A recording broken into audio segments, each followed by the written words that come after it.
نحمده ونصلي ونسلم على رسوله الكريم وعلى آله وأصحابه أجمعين أما بعد فأعوذ بالله من الشيطان الرجيم بسم الله الرحمن الرحيم وقلنا اهبطوا بعضكم لبعض عدو صدق الله مولانا العظيم. درود شریف پڑھیں اللہم صلی علی سیدنا مولانا محمد معدن جود والکرم وآلہ وصحبہ وبارک وسلم. محترم سامعین، درس تفسیر میں حضرت آدم علیہ السلام اور حضرت حوا کے حالات بیان ہو رہے تھے.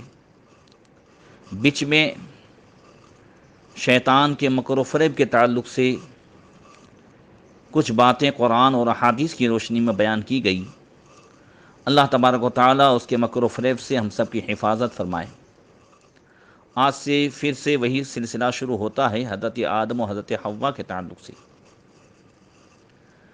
گزشتہ درس میں آپ نے یہ سماعت کیا کہ حضرت آدم اور حضرت حوا کو اللہ تبارک و تعالیٰ نے جنت میں رہنے کا حکم فرما کر فرمایا کہ فَكُولَا مِنْهَا رَغَدًا حَيْثُ شِئْتُمَا، کہ جہاں چاہو بے روک ٹوک کھاؤ پیو آؤ جاؤ، کوئی روک ٹوک نہیں. وَلَا تَقْرَبَا هَٰذِهِ الشَّجَرَةَ، اس درخت کے قریب نہ جانا.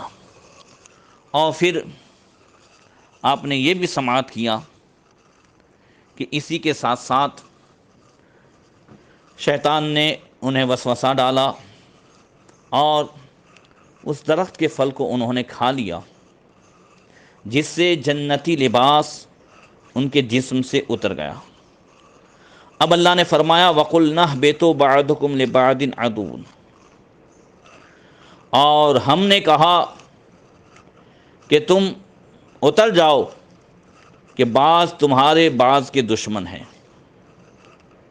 اور اللہ تعالیٰ نے دوسرے مقام پر فرمایا وَقَالَ اهْبِطَا مِنْهَا جَمِيعًا، اور اب نے فرمایا تم دونوں مل کر جنت سے اترو.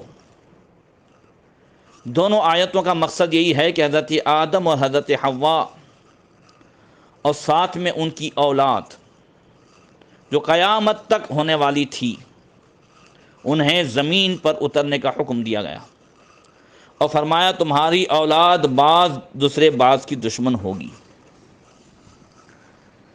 تفسیر جلالین میں ہے، فرماتے ہیں بعضکم لبعض عدو کی تفسیر میں، اور یہی بات آگے تفسیر خازن کے حوالے سے بھی ہے. پہلے تفسیر جلال میں ہے کہ وَقُلْنَا اهْبِطُوا إِلَى الْأَرْضِ أَيْ أَنْتُمَا بِمَا اشْتَمَلْتُمَا عَلَيْهِ مِنْ ذُرِّيَّتِكُمَا بَعْضُكُمْ بَعْضِ ذُرِّيَّةٍ لِبَعْضِ عَدُوٍّ مِنْ ظُلْمِ بَعْضِهِمْ بَعْضًا، کہ یہ حکم حضرت آدم علیہ السلام اور حضرت حوا کو ہے کہ تم دونوں زمین پر اتر جاؤ. البتہ اہبتو میں جو بہووچن کا صیغہ ہے وہ اس لیے کہ ان میں ان کی اولاد جو ان کے صلب میں تھی، حضرت آدم علیہ السلام کی پشت میں تھی، انہیں بھی زمین پر اترنے کا حکم دیا اور فرمایا کہ تمہاری اولاد میں سے بعض لوگ بعض کے دشمن ہوں گے. اور تفسیر خازن کے میں جو ہے یہ اتنا زیادہ اور ہے کہ بعضکم لبعض عدو، یعنی العداوۃ التی بین المؤمنین من ذریۃ آدم و بین ابلیس، وإلیہ الاشارہ بقولہ عز وجل ان الشیطان لکم عدو مبین، اور دوسری آیت میں ان الشیطان لکم عدو فاتخذوہ عدوا. یعنی اس آیت میں جس عداوت اور دشمنی کا ذکر ہے اس سے مراد یہ ہے کہ آدم علیہ السلام کو کہا گیا کہ تمہاری اولاد میں سے مومنین حضرات اور ابلیس کے درمیان دشمنی ہوگی، عداوت ہوگی. اس لیے اللہ تعالیٰ نے دوسرے مقام پر فرمایا کہ بے شک شیطان تمہارا دشمن ہے، تم اس دشمن سے ہوشیار رہو اور اس سے دشمنی رکھو. لہذا حضرت آدم اور حضرت حوا یہ زمین پر تشریف لائے تو آپ کا جنتی لباس اتار لیا گیا تھا اور جنت کے درختوں کے پتے اپنے جسم پر ڈھانک کر تشریف لائے۔ سید السادات مولا کائنات مولا علی کرم اللہ تعالی وجہ الکریم فرماتے ہیں، چونکہ حضرت آدم علیہ السلام سری لنکا میں اتارے گئے اور حضرت حوا کو جدہ میں اتارا گیا، اور شیطان کو پہلے ہی ایلا میں اتار دیا گیا تھا۔ ایلا کے تعلق سے میں پہلے بتا چکا ہوں۔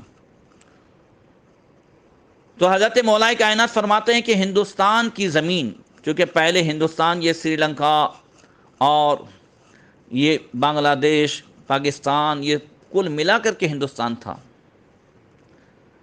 تو ہندوستان کی زمین مولا کائنات فرماتے ہیں کہ اس لیے عمدہ اور ہری بھری ہے، اور وہاں پر عود اور دوسری خوشبوئیں اس لیے پیدا ہوتی ہیں کہ آدم علیہ السلام جب اس زمین پر آئے تو ان کے جسم پر جنتی درخت کے پتے تھے۔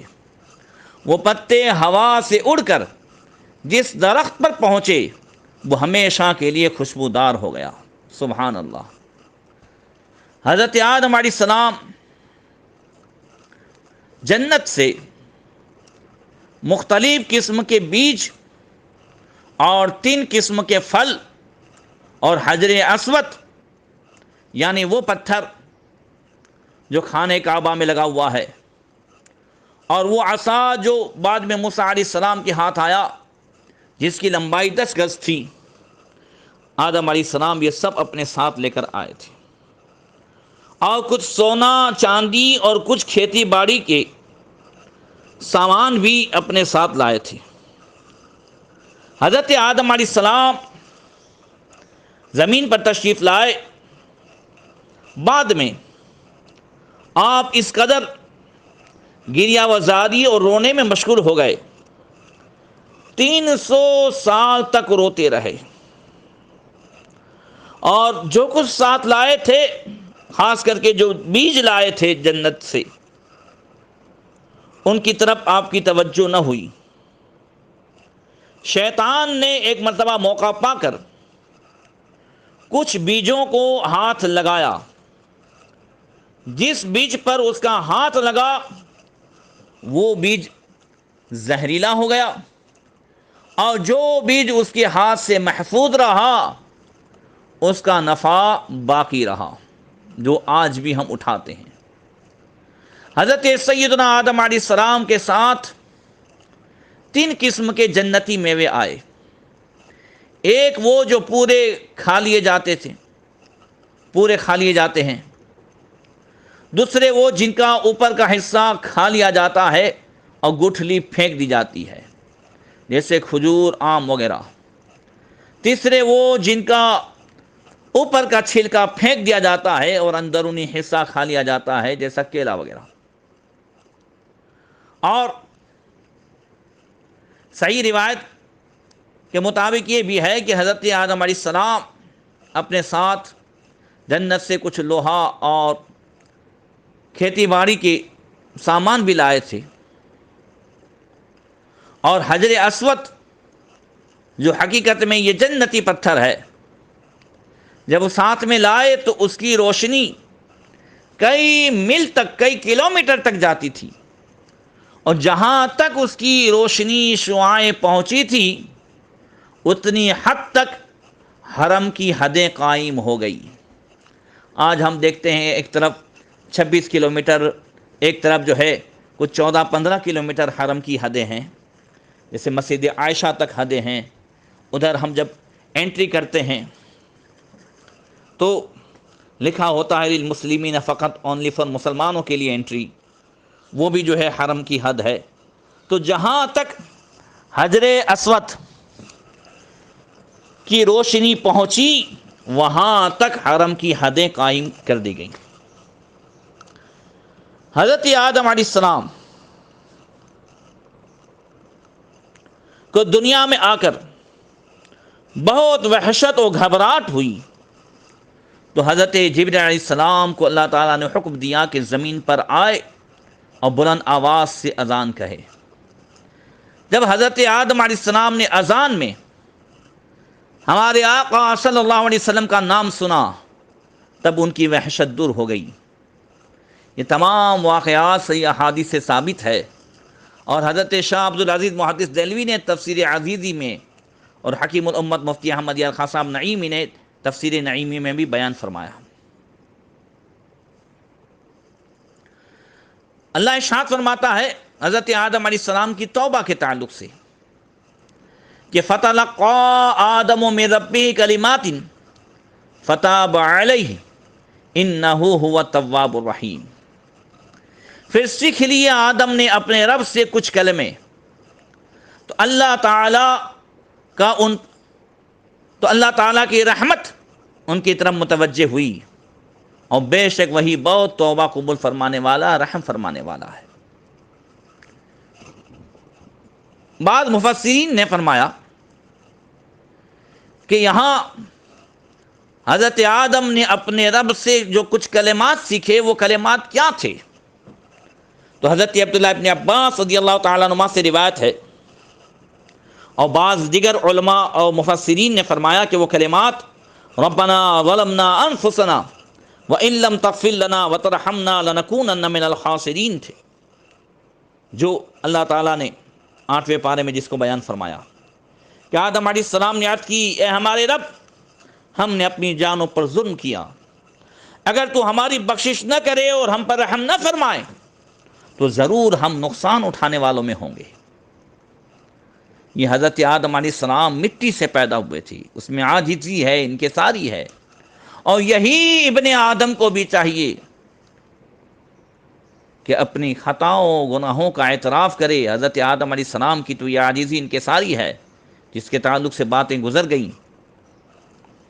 حضرت عبداللہ ابن مسعود رضی اللہ تعالیٰ عنہ سے روایت ہے کہ وہ کلمات جو حضرت آدم علیہ السلام نے اللہ تعالیٰ سے سیکھے وہ سبحانک اللہم وبحمدک وتبارک اسمک وتعالی جدک ولا الہ غیرک ہیں، اور حضرت وہب بن منبہ اور حضرت محمد بن کعب سے روایت ہے کہ وہ کلمات یہ ہیں، سبحانک اللہم وبحمدک عملت سوءا وظلمت نفسی فاغفر لی انک خیر الغافرین۔ اور بعض مفسرین نے حضرت عبداللہ ابن عباس کا بھی یہ قول بیان فرمایا، اور حضرت عمر فاروق اعظم رضی اللہ تعالیٰ عنہ سے بیہقی شریف اور تفسیر عزیزی میں یہ ہے کہ حضرت آدم علیہ السلام نے پیدا ہوتے ہی عرش کے ستونوں پر محمد رسول اللہ لکھا ہوا دیکھا تھا، تو انہوں نے اسی نام مبارک کو اپنی شفاعت کا ذریعہ بنایا۔ لما اقترف آدم خطیۃ فقال اللہم اسألک بجاہ محمد عبدک وکرامتی علیک ان تغفر لی خطیئتی، اے اللہ میں تجھے حضرت محمد صلی اللہ علیہ وسلم کا واسطہ دے کر معافی چاہتا ہوں، ان کی عزت اور عظمت کے سبب جو تیری بارگاہ میں ہے میری مغفرت فرما، بخشش فرما، میری خطا کو معاف فرما۔ اللہ تعالیٰ نے ارشاد فرمایا کیف عرفت محمد یا آدم، اے آدم تم نے محمد کو کیسے پہچانا؟ وما خلقت، ابھی تو میں نے ظاہری اعتبار سے ان کو پیدا بھی نہیں فرمایا۔ تو حضرت آدم علیہ السلام نے عرض کی، مولا کہ میں نے عرش کے ستونوں پر تیرے نام کے ساتھ ان کا نام ملا ہوا دیکھا، تو میں پہچان گیا جس نام کو تو نے اپنے نام کے ساتھ ملایا ہے وہ تیری بارگاہ میں سب سے زیادہ افضل و اعلیٰ ہے۔ اسی لیے کہا اگر نام محمد نیا اڑتے شفیع آدم، نہ آدم یافتے توبہ، نہ نوح از غرق نہ جینا۔ اگر آدم علیہ السلام نبی کریم صلی اللہ علیہ وسلم کے اسم گرامی کو بطور وسیلہ نہ پیش کرتے، اور اسی طرح نوح علیہ السلام آپ کے اسم گرامی کا وسیلہ نہ لاتے، تو نہ حضرت آدم کی توبہ قبول ہوتی اور نہ نوح علیہ السلام غرق ہونے سے نجات پاتے۔ اعلیٰ حضرت فرماتے ہیں کہ آدم علیہ السلام پکارتے تھے ظاہر میں میرے فل، حقیقت میں میری اصل، اس گل کی یاد میں یہ صدا ابو البشر کی ہے۔ تو فتلقى آدم من ربی کلمات، تو آدم نے اپنے رب سے چند کلمات سیکھ لیے. تو حضور کے نام کو، وسیلے کو کلمات فرمایا گیا. علامہ محمود آلوسی بغدادی حنفی، یہ صاحب تفسیر روح المعانی، الحمدللہ ابھی جب بغداد شریف حاضری ہوتی ہے تو ان کے مزار پر حاضری ہوتی ہے. حضرت سیدنا سید طائفہ جنید بغدادی رضی اللہ تعالیٰ عنہ کے مزار پر جب جاتے ہیں تو پہلے ان کا مزار آتا ہے. تو علامہ محمود آلوسی فرماتے ہیں کہ وقیل رآ مکتوبا علی ساق العرش محمد رسول اللہ فشفع بی وَإِذَا أُطْلِقَتِ الْكَلِمَةُ عَلَى عِيسَىٰ عَلَيْهِ السَّلَامِ فَلْتُطْلَقُ الْكَلِمَاتُ عَلَى الرُّوحِ الْأَعْظَمِ وَالْحَبِيبِ الْأَكْرَمِ فَمَا عِيسَىٰ بَلْ وَمَا مُوسَىٰ بَلْ وَمَا إِلَّا بَعْضٌ مِّن ظُهُورِ أَنْوَارِهِ ظَهْرَةٌ مِّن رِيَاضِ أَنْوَارِهِ. فرماتے ہیں کہ ایک قول یہ ہے کہ آدم علیہ السلام نے عرش پر محمد رسول اللہ صلی اللہ علیہ وسلم لکھا دیکھا تو حضور کو انہوں نے اپنی شفاعت کا ذریعہ بنایا. یعنی فتلقى آدم من ربی کلمات میں وہ کلمات محمد رسول اللہ ہیں.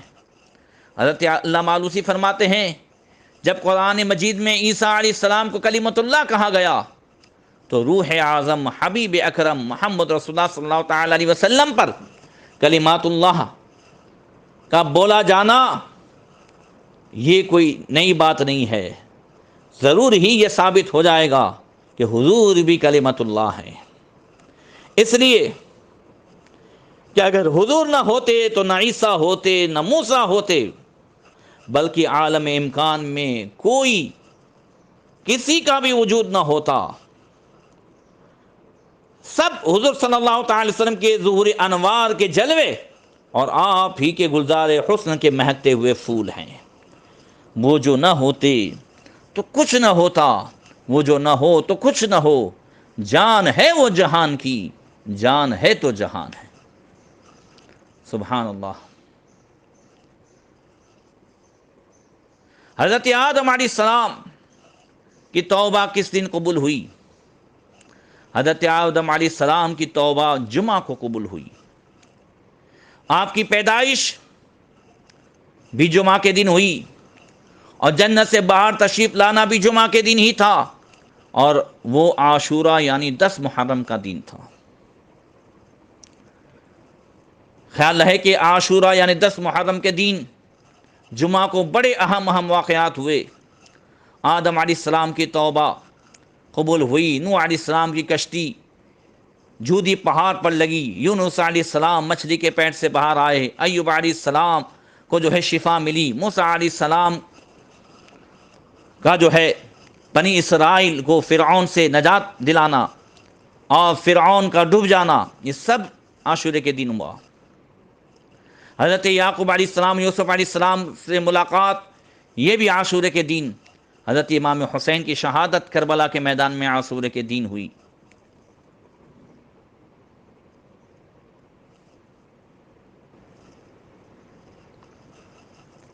حضرت آدم علیہ السلام جب زمین پر تشریف لائے تو آپ سری لنکا کی سرزمین پر آئے، اور حضرت حوا عرفات، حضرت حوا جو ہے وہ جدہ میں اتاری گئی. اب دونوں کی ملاقات کیسے ہوئی اور آگے کیا ہوا، انشاءاللہ تبارک و تعالی آئندہ تفسیر میں بیان ہوگا. السلام علیکم ورحمۃ اللہ وبرکاتہ.